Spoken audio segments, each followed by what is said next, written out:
Hello friends, आप लोग का ये लेक्चर थोड़ा सा लेट हो गया है, इसके लिए सॉरी। लेट होने का कुछ टेक्निकल प्रॉब्लम है, बहुत परेशानी हो रही है इस लेक्चर्स को बनाने में, एडिटिंग करने में, पोस्ट करने में, है ना। तो आप मेनली पढ़ाई की बात करते हैं, थोड़ा सा आपका सिलेबस कंप्लीट करने की जिम्मेदारी मेरे ऊपर है, इसके लिए परेशान मत होइएगा। आप पढ़ाई की बात करते हैं। आपको हम पिछले लेक्चर में क्या बताए थे, बताइए जल्दी। बताए थे कि दो क्वेश्चन दिए थे, बताए थे कि व्हाट इज रिप्रोडक्शन, है ना। आज का पहला क्वेश्चन नहीं जो लिखे वो कि what is reproduction, definition of reproduction लिखनी है। दूसरा क्वेश्चन है, क्वेश्चन नंबर दूसरा है कि difference between difference between asexual and sexual reproduction, है ना। ये क्वेश्चन दो वो है कि आपको लिख के हमको ग्रुप में हो सके या व्हाट्सएप पे हो सके सेंड करना है। What is reproduction, difference between asexual reproduction and sexual reproduction, क्योंकि ये बहुत ज्यादा इंपॉर्टेंट है, एग्जाम में पूछे जाते हैं। आपको पिछले लेक्चर में हम आपको ये बता दिए थे और वो बहुत कुछ बताए थे। व्हाट इज लाइफ स्पेन, है ना। तो जो लेक्चर को देखेंगे वो ये दो क्वेश्चन को बना के सेंड करेंगे। इसके बाद आगे नेक्स्ट बात करते हैं, है ना। तो लिख लिए ये दोनों क्वेश्चन को, आप नोट कर लीजिए। किए, चलिए। तो अब देखिए आज फर्दर ये जानेंगे तो टाइप्स ऑफ एसेक्सुअल रिप्रोडक्शन। आपको हम बताए थे पिछले लेक्चर में कि एसेक्सुअल रिप्रोडक्शन का भी बहुत सारे टाइप्स होते हैं। तो आज ये जानना है कि what is the type of asexual reproduction. तो एसेक्सुअल रिप्रोडक्शन का भी सो मेनी टाइप्स है, उस टाइप को जानेंगे, है ना। क्योंकि ऑर्गेनिज्म को रिप्रोडक्शन करने का दो ही तरीका है, या तो वो सेक्सुअली करेगा या एसेक्सुअली करेगा। अब एसेक्सुअली में भी किस टाइप से करता है, क्या क्या खास फीचर है, सब में वो चीज जानना है। तो सबसे पहला चीज है यहाँ पे बाइनरी फिजन, है ना। तो बाइनरी फिजन के बारे में, बाइनरी फिजन के बारे में सबसे पहले अभी पढ़ेंगे क्या है। उसके बाद देखेंगे मल्टीपल फिजन क्या है, उसके बाद देखेंगे बाइडिंग क्या है, ठीक है। उसके बाद देखेंगे स्पोरुलेशन क्या है, उसके बाद देखेंगे फ्रेगमेंटेशन किसे कहते हैं, उसके बाद देखेंगे गेम्यूलेशन यानी गेम्यूल फॉर्मेशन क्या है ना। उसके बाद है वेजिटेटिव प्रोपेगेशन। एक चीज याद रखिएगा, वेजिटेटिव प्रोपेगेशन का ही दूसरा नाम है वेजिटेटिव रिप्रोडक्शन। तो जिसको नहीं पता वो यहाँ लिख लीजिए, वेजिटेटिव प्रोपेगेशन का दूसरा नाम वेजिटेटिव रिप्रोडक्शन, लिख लिए। हाँ, तो आगे चलिए। आगे में है वेजिटेटिव रिप्रोडक्शन या प्रोपेगेशन का भी फर्दर दो types, natural vegetative propagation and artificial vegetative propagation. अरे समझ में आ रही है। तो नेचुरल वेजिटेटिव प्रोपेगेशन में भी कई सारे टाइप्स है, जैसे स्टेम के द्वारा, लीव्स के द्वारा, है ना। तो ये सब आपको दिखाएंगे। स्टेम में भी रियल स्टेम, सब रियल स्टेम, है ना। तो ये आपको बाद में बताएंगे। बस ये जानिए कि इस टाइप का वेजिटेटिव प्रोपेगेशन ऐसा प्रोपेगेशन होगा जिसमें कि कोई प्लांट जो बनेगा वो ह्यूमन एक्टिविटी के द्वारा नहीं बनेगा। प्लांट खुद, है ना, प्लांट खुद नेचुरली ग्रो करके नया प्लांट बना लेगा, उसमें आपका मतलब ह्यूमन एक्टिविटी का कोई रोल नहीं होगा। समझ में आई बात। अच्छा, तो आर्टिफिशियल वेजिटेटिव प्रोपेगेशन क्या है ना। तो आर्टिफिशियली वेजिटेटिव प्रोपेगेशन वैसा टाइप का प्रोपेगेशन जिसमें नया प्लांट तो बनेगा लेकिन ह्यूमन एक्टिविटी का योगदान होगा। अरे समझ में आई। ऐसा इसमें प्लांट तो प्रोड्यूस होगा, नया प्लांट तो बनेगा लेकिन उसमें ह्यूमन एक्टिविटी का योगदान के द्वारा होगा, योगदान होगा। अब कहिए सर कैसे ये ह्यूमन एक्टिविटी, क्या हमको समझ में आ रही। मान के चलते हैं कि कोई प्लांट है ना, बहुत सारा प्लांट है। मान के चलिए कोई रोज प्लांट है। रोज प्लांट देखे हैं, नहीं देखे हैं, बहुत अच्छी तरह से देखे होंगे, है ना। रोज प्लांट को आप जानते हैं, मान के चलते हैं ये है नहीं, मान के चलते हैं ये रोज प्लांट है, ठीक है। यहाँ से इस स्टेम के पार्ट है ना, ये ब्रांचेज है बहुत सारे।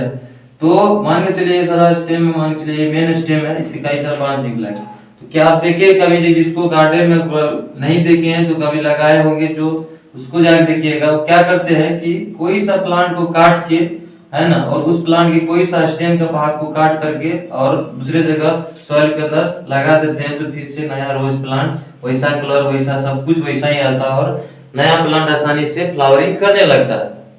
तो भाई तो कैसे करने लगता है, क्या उसके फ्लावर में कोई सीड की आवश्यकता पड़ा, नहीं पड़ा, नहीं पड़ा। बिल्कुल कोई सा पार्ट को काट के लगा दिए और नया प्लांट बन गया। तो हो तो रहा है रिप्रोडक्शन, बन तो रहा है नया प्लांट। रिप्रोडक्शन का डेफिनेशन क्या है? वैसा प्रोसेस जिसमें नया है ना ऑर्गेनिज्म का प्रोडक्शन हो, that process is called reproduction. तो कोई रोज प्लांट के किसी पार्ट से काट के लगा देने से है ना, हम लोग अपने से काट के लगाते हैं और नया प्लांट बन जाते हैं। This process is called artificial vegetative propagation. मतलब इसमें ह्यूमन एक्टिविटी का योगदान हुआ, लेकिन इसमें नेचुरली वेजिटेटिव प्रोपगेशन में ह्यूमन एक्टिविटी का योगदान नहीं होगा। अब ये सर इसका कैसे ये बताइए। देखिए एक वो प्लांट होता है ब्रायोफाइलम, है ना, ब्रायोफाइलम। तो ब्रायोफाइलम प्लांट वैसा प्लांट है जिसके लीफ सॉइल के अंदर गिरने से उसके लीफ से ऑटोमेटिकली नया प्लांट प्रोड्यूस हो जाता है ना। तो वो नेचुरली हो रहा है, मतलब ऑटोमेटिक हो जाता है, उसमें कोई ह्यूमन एक्टिविटी नहीं है। वैसा प्लांट है नेचर में जिसके फ्लावर को उसके लीफ को सॉइल के अंदर जब गिरते तो उसके लीफ से नया रूट्स निकल के नया प्लांट डेवलप हो जाते। उसके बाद भी सो मेनी एग्जांपल्स है, जैसे आप देखे होंगे पोटैटो में क्या है? पोटैटो तो स्टेम है, अरे पढ़े तो फ्लावरिंग प्लांट है ना, मार्बलोजिंग फ्लावरिंग प्लांट में है ना, पोटैटो हो गया, जिंजर हो गया, है ना, हाइजोम हो गया, ये सब तो क्या था? सभी वेजिटेटिव प्रोपगेशन ही तो होता है। सब में आप लगा दीजिए और उससे फिर नया पोटैटो का प्लांट जनरेट हो जाता है और फिर नया पोटैटो है ना सॉइल के अंदर हो जाता है। तो ये सब क्या होता है? नेचुरली हो जाता है, मतलब आप नहीं भी करिएगा फिर भी होगा। उसके अलावा भी बहुत सारा प्लांट है ना, तो उपनसिया का प्लांट है, उस समय ऐसा होता है, काफी हाई अमाउंट में जो ग्रो करता है नया प्लांट बन जाता है। तो कहने का मतलब है नेचुरली वेजिटेटिव प्रोपगेशन मतलब ऐसा टाइप का रिप्रोडक्शन या प्रोपगेशन जिसमें कोई ह्यूमन एक्टिविटी का योगदान नहीं होगा, है ना, और नया प्लांट बन जाएगा। आर्टिफिशियल वेजिटेटिव प्रोपगेशन वैसा प्रोपगेशन जिसमें ह्यूमन एक्टिविटी का योगदान होगा तब जाके नया प्लांट बनेगा। समझ में आई बात? इसके क्लासिफाई करके आपको बताएंगे, लेकिन अभी इस सारे को जानते हैं कि what is binary fission, what is multiple fission, budding, sporulation, fragmentation, एक एक डिफिनेशन करके लिखेंगे। इसको हम रेस करते हैं, है ना, उसके बाद लिखते हैं। स्टार्ट। तो बाइनरी फिजन में क्या होता है, इसके डिफिनेशन को जानना है। तो डिफिनेशन आपका ये हो गया, कहता है इन दिस प्रोसेस या in binary fission one parent organism divide to produce two daughter organism. This process is called binary fission. तो समझ में आई बात? बहुत सिंपल डिफिनेशन है।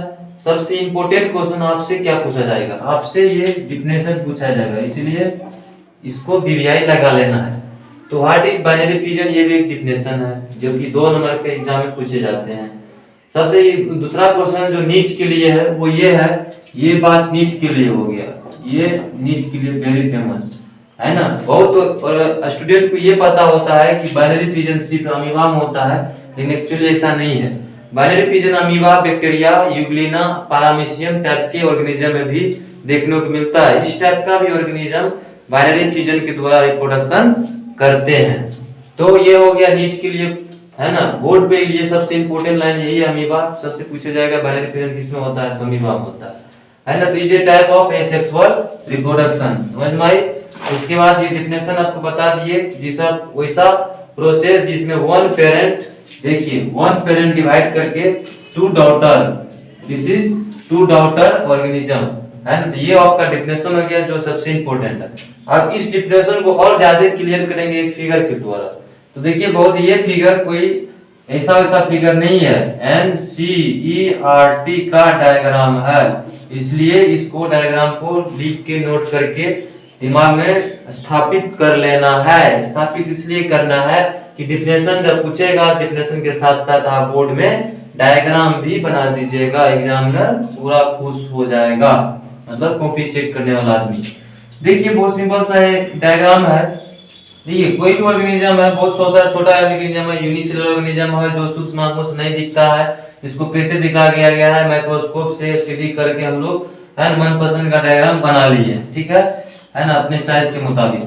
तो देखिए कोई भी ऑर्गेनिज्म है उसके जेनेटिक मटेरियल तो होगा, बिना जेनेटिक मटेरियल का कोई भी ऑर्गेनिज्म सर्वाइव नहीं करता। इस अर्थ पे आपको पता है, जो भी ऑर्गेनिज्म एनिमल है या प्लांट है उसमें genetic material that is chromosome, DNA ये सब तो पाया जाएगा, है ना। तो ये है उसके डीएनए मेन चीज। एंड उसके बाद ये सब जो दिखाए बाहरी चीज ये है साइटोप्लाज्म। एंड साइटोप्लाज्म के बारे में आप जानते हैं, क्लास 11th में अच्छा से पढ़े हैं सेल के बारे में। तो डीएनए का जब तक डुप्लीकेशन नहीं होगा, मतलब दूसरा ऑर्गेनिज्म जो बनेगा तो दूसरा ऑर्गेनिज्म में भी डीएनए होनी चाहिए। तो डीएनए दूसरा ऑर्गेनिज्म में जाएगा कैसे? तो डीएनए का होता है सबसे पहले डुप्लीकेशन, डुप्लीकेशन को हो या रेप्लिकेशन को। रेप्लिकेशन एक ही वर्ड है, कंफ्यूजन नहीं होना इस वर्ड में, है ना। डुप्लीकेशन को या रेप्लिकेशन को, डीएनए रेप्लिकेशन या डुप्लीकेशन ऐसा वर्ड, इसका मतलब होता है एक डीएनए से दो बनना, है ना। हम लिख देते हैं एक डीएनए से दो इसे लिखो, दो डीएनए बनना।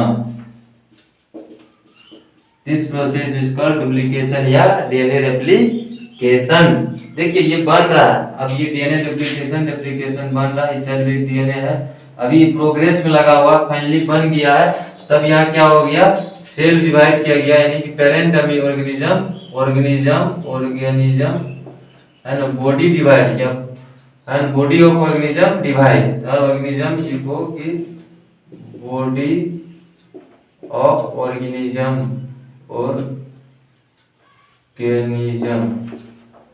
डिवाइड, जैसे ही डिवाइड किया तो दो डॉटर अमीबा बन गया। तो एक डिफिनेशन यहाँ से ये भी बना अब वर्क आता है कि बाइनरी फ्यूजन वैसा फ्यूजन जिसमें से एक अमीबा डिवाइड करेगा तो दो नया अमीबा बनाएगा। अरे समझ में आ रही है बात? फिर से समझिए, नया है समझ में।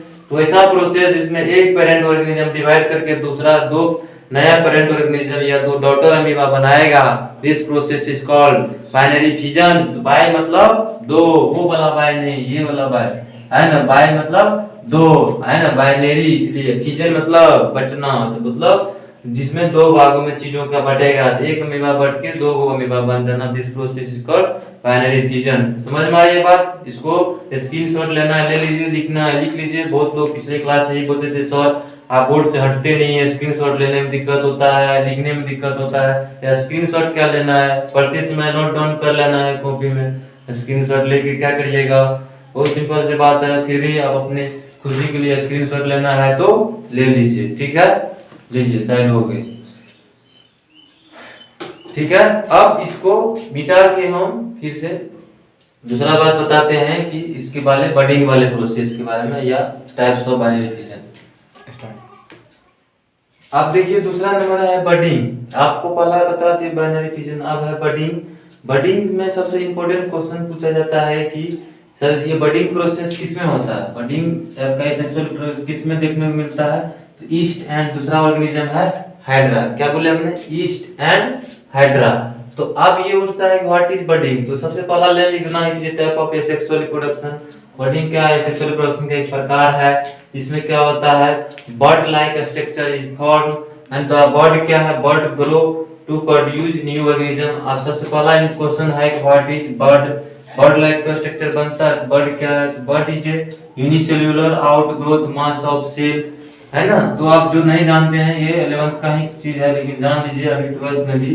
What is bud? बर्ड किसे कहते हैं? Bud unicellular outgrowth mass of cell, है ना। उसके बाद डिफिनेशन क्या है, in budding bud like structure is form and bud grow to produce new organism. तो रिप्रोडक्शन का टाइप है, नया प्लांट तो बनना है, नया ऑर्गेनिज्म तो बनना है।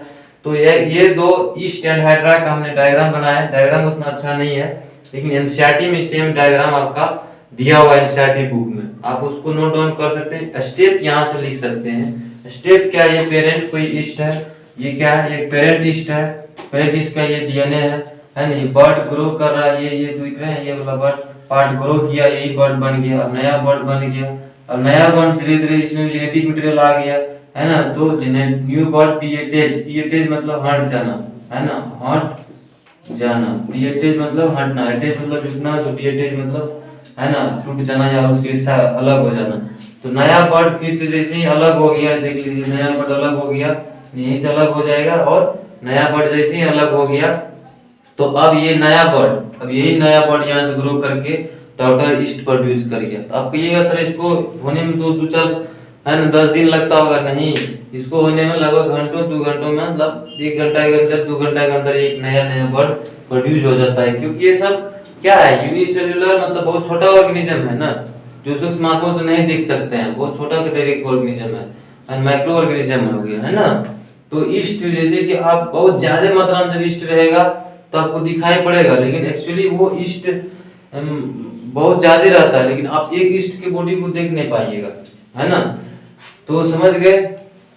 उसके बाद एक और है हाइड्रा का डायग्राम है। हाइड्राम देखिए, हाइड्राम भी एक बर्ड बना है, फिर बर्ड ग्रो करके न्यू हाइड्रा बन गया। ये हाइड्रा का बॉडी है ना, ये डी अटैच हो जाएगा, ये भी यहाँ से डी अटैच हो गया, डी अटैच हो गया, नया हाइड्रा बन गया।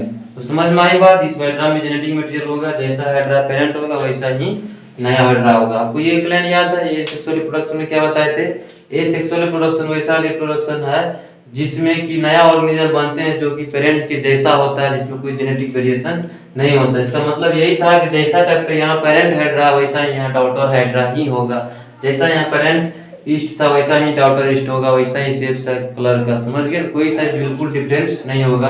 जबकि हम लोग ह्यूमन में और किसी प्लांट में या किसी एनिमल में ऐसा देखने को नहीं मिलता है कि थोड़ा सा जेनेटिक वेरिएशन होता है, मतलब थोड़ा मोड़ा अंतर होता है पेरेंट से, है ना, और ऑफस्प्रिंग से। तो समझ में आई ये बात। आप थर्ड नंबर लिखाते हैं, व्हाट इज स्पोरुलेशन, इसको मिटाते हैं। देखिए अब जो है वो है स्पोरुलेशन। स्पोरुलेशन आप ध्यान दीजिएगा, मल्टीपल फ्यूजन आपका छूट गया है, वो भी इसके बाद बताएंगे, है ना। तो स्पोरुलेशन में सबसे पहला क्वेश्चन आपसे पूछा जाएगा कि स्पोरुलेशन प्रोसेस किस टाइप का ऑर्गेनिज्म होता है, तो पेनिसिलियम एंड क्लाइमाइडोमोनास। समझ में आई। So it is a type of asexual reproduction, and in sporulation, a spore is formed, and a spore is formed through parent organism. उसके बाद है स्पोर इज टू टाइप्स। जो spore बनेगा वो two types के होते हैं, zoospore and conidia. Zoospore and conidia क्या है, तो ये थोड़ा सा अलग होता है, स्पोरी है, कोनिडिया में भी एक टाइप का स्पोरी है, एक जूस्पोर भी स्पोरी है। थोड़ा सा दोनों स्पोर का शेप अलग अलग होने से कारण उसके वर्क अलग अलग होने से कारण इसका नेमिंग भी अलग अलग हो गए। ठीक है, तो सबसे पहला बात जानते हैं जूस्पोर के बारे में। तो जूस्पोर क्या है, तो जूस्पोर जो है, जूस्पोर किसमें होता है, तो क्लाइडोमोनास। ये very very important question, Chlamydomonas type का ऑर्गेनिज्म जूस्पोर होता है। वर्ड याद नहीं रहेगा जूस्पोर किसमें बनता है, तो ऑप्शन आपके पास बहुत सारा रहेगा, क्योंकि ये नीट का क्वेश्चन है, बहुत बार पूछा गया। देखिए यहाँ अल्फाबेट में यहाँ जेड सबसे लास्ट में आता है, और उसके अपोजिट सोच लीजिए, and A B C first में आ जाता है, तो इसलिए क्लाइडोमोनास में जूस्पोर होगा। एंड जूस्पोर किस टाइप का स्पोर है, तो मोटाइल टाइप का स्पोर है। कहाँ पर पाया जाता है ना, तो the spore form inside the parent body is called sporangium. अब जो नया वर्ड आया दैट इज स्पोरेंजियम। इस स्पोरेंजियम को समझने की कोशिश करिए। स्पोरेंजियम देखिए इधर हम आपको फिगर बना के दिखाए हैं, है ना, इस जगह फिगर है, इस फिगर में आपको देखिए ये देख रहे हैं, ये एक पेरेंट क्लाइडोमोनास है। इस पेरेंट क्लाइडोमोनास के में बहुत सारा अंदर में क्लाइडोमोनास बन रहे हैं, स्पोर बन रहे हैं, है ना। तो जहां पे ये स्पोर अंदर में बन रहे हैं पेरेंट क्लाइडोमोनास के अंदर, दिस इज कॉल्ड स्पोरेंजियम। समझ गए ना, स्पोरेंजियम ये समझिए, बच्चे को जब मम्मी गोद में लेती है तो गोद यहाँ पे इसका क्या होगा, जिसके अंदर ये बन रहा है अगर इसी को बोला गया यहाँ पे स्पोरेंजियम। समझ गए, ये स्पोरेंजियम के अंदर बहुत सारा स्पोर, अब जहां जहां ये स्पोर उड़ के जाएगा, मूव करके जाएगा, अब मूव करके किससे जाएगा, with the help of flagella. तो व्हाट इज फ्लैजेला, फ्लैजेला के बारे में आपको पता होगा, सेल जब बड़े होंगे, है ना, तो ये फ्लैजेला होते हैं, इस फ्लैजेला के द्वारा ये मूव करके जाते हैं। अब देखिए एक नया डॉटर क्लाइडोमोनास बन के रेडी हो गया। ऐसे ही बहुत जितना जहां जहां स्पोर जाएगा वहां वहां क्लाइडोमोनास बनेगा। समझ गए, ठीक है। तो उसके बाद these spore by move by flagella यहाँ लिख दिए हैं। उसके बाद देखिए कोनिडिया, है ना, ये क्या है, कोनिडिया। कोनिडिया क्या है, कोनिडिया जैसे ही जो स्पोर मोटाइल नेचर का होता है, ये कोनिडिया नॉन मोटाइल होता है ना। तो किसमें होता है, पेनिसिलियम में होता है ना। Conidia non motile spore are form and the spore form outside the parent body is called conidiophore. अब कोनिडियोफोर को समझना है क्या है, ये देखिए ये एक पेनिसिलियम का बॉडी है ना, ये एक पेनिसिलियम का ऑर्गेनिज्म है ना, पेनिसिलियम लाइक ऑर्गेनिज्म। देखिए इसमें पेरेंट पेनिसिलियम है जहाँ पे बहुत सारा कोनिडियोफोर बन रहा है। देखिए chain of conidia is called conidiophore, है ना। Chain of conidia is called conidiophore. ये कहो कि the spore form outside the parent body, है ना, इज कॉल्ड कोनिडियोफोर, है ना। तो अभी कोनिडियोफोर एक चेन में होता है ना, कोनिडियोफोर एक चेन में है, और जितना जितना ये चेन है ना, एक एक अलग होगा, बीच से टूट के नया नया पेनिसिलियम बनेगा। तो आपको समझना है कि कोनिडिया लाइक स्ट्रक्चर किस में बनता है, तो पेनिसिलियम में होता है। तो कोनिडिया क्या होता है, मोटाइल नेचर का होता है कि नॉन मोटाइल नेचर का होता है, तो नॉन मोटाइल नेचर का होता है। कोनिडिया जो बॉडी के आउटसाइड बनता है कि इनसाइड बनता है, तो फिगर से क्लियर हो रहा है। तो कोनिडिया बॉडी के ऊपर बनता है, आउटसाइड द बॉडी, जबकि यहाँ पे जो स्पोर इनसाइड द बॉडी बन रहा था, है ना। ये जो स्पोर बनते बनते एक चेन से बाहर निकल जाता है, फिर नया नया, है ना। तो समझ में आई बात। अब आपको एक तो छूट गया है मल्टीपल फिजन, तो उसको भी अभी जस्ट बताते हैं हम, ठीक है। स्टार्ट। मल्टीपल फिजन में देखो, मल्टीपल फिजन मतलब हो गया, इससे बाइनरी फिजन में सिर्फ दो ही बनना, मल्टीपल मतलब बहुत सारा फिजन हो के बढ़ के बहुत सारा अमीबा बनना। तो कुछ फिर क्वेश्चन पूछा जाता है कि देखो हाँ बाइनरी फिजन कब होगा अमीबा में और मल्टीपल फिजन कब होगा, है ना। तो बाइनरी फिजन तब होगा जब कंडीशन फेवरेबल होगा, मतलब नेचुरल हैबिटेट होगा, नेचुरल फूड होगा, रिसोर्स होगा।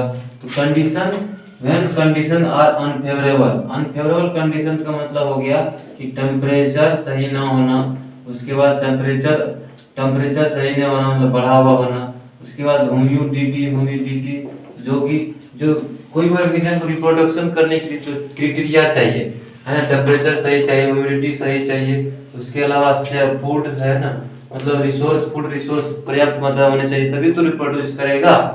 तो यही पूछा जाएगा मल्टीपल फिजन और बाइनरी फिजन कब होगा। तो मल्टीपल फिजन तब होगा जब कंडीशन अनफेवरेबल मतलब अननुकूलित, है ना। अगर the many amoeba are produce in multiple fission, क्योंकि मल्टीपल फिजन है तो ये एक तो नहीं बनेगा, बहुत सारा एक बार अमीबा बनेगा, है ना। तब तक ये क्या करेगा, अपने आप को रिप्रोड्यूस कर करके बहुत सारा संख्या बनाएगा। अब देखिए इसमें कुछ खास कैरेक्टर क्या है कि इस टाइप का जो इसमें जो स्पोर बनता है इस टाइप के अमीबा में, उसके स्पोर में होता है सिस्ट बॉल। ये जो बार बार घेर के दिखा रहे हैं ये है सिस्ट बॉल, यानी इसी को बोला गया है सिस्ट बॉल। ये सिस्ट बॉल है, सिस्ट बॉल कैसा होता है, हार्ड कवरिंग है, hard covering to protect amoeba, and इसके अंदर हार्ड कवरिंग होता है जिससे अमीबा को प्रोटेक्ट किया रहता है। तो अब जो सारा जो जितना ये देख रहे हैं सारा ये है, उसके बाद ये रिलीज होगा और नया ये न्यू, यानी ये कहो कि डाउटर, है ना, डाउटर अमीबा बन गया। तो समझ में आया, बहुत बेसिक था, मल्टीपल फिजन उतना क्वेश्चन नहीं पूछा जाता है ना। आपको अब नेक्स्ट लेक्चर में पढ़ाएंगे। तो आज के लिए लेक्चर के लिए होमवर्क तो आपको दे ही दिए थे कि रिप्रोडक्शन का डेफिनेशन लिखना, है ना। अब इस लेक्चर से एक और होमवर्क मिलेगा आपको, ठीक है। उस होमवर्क को यहाँ नोट डाउन कर लीजिए। आज के लेक्चर में नया होमवर्क है ना। पहला क्वेश्चन है difference between and zoospore and conidia, है ना, जो कि बहुत फेमस क्वेश्चन है। उसके बाद दूसरा क्वेश्चन है व्हाट इज बाइनरी फिजन, है ना। उसके बाद समझ गए थे, दो क्वेश्चन आपका होमवर्क रहा, दो क्वेश्चन और दिए थे होमवर्क जो स्टार्टिंग में बताए, ठीक है। तो आज के लिए इतना ही, पढ़िए मन लगा के, है ना। आप लोग टेंशन नहीं लीजिए, आप लोग का कोर्स कंप्लीट करने की जिम्मेदारी मेरे ऊपर है, बस ईमानदारी से पढ़िए, है ना। हमको पता है कि इसमें बहुत कम लोग लेक्चर देखने के, है ना, इंटरेस्ट में है, बहुत लोग तो मतलब फालतू बहुत सारा यूट्यूब पे लेक्चर दिया है, ठीक है। हमसे आप एक साल पढ़ लिए हैं, मेरा लैंग्वेज आपको क्लियर समझ में आ गया। कोशिश करिए, अगर ढंग से पढ़िएगा आपका, है ना, नॉलेज तो कोई तरह की कमी नहीं होगा किसी स्टूडेंट से 12th क्लास में। बोर्ड एग्जाम के लिए कभी नहीं आपको सोचना पड़ेगा, परेशान मत होइए, खुश रहिए। आप लोग तो सोचते होंगे भले लॉकडाउन है, बड़े पढ़ना ना पड़ता है, मजा आ रहा, खाते हैं पीते हैं सोते हैं।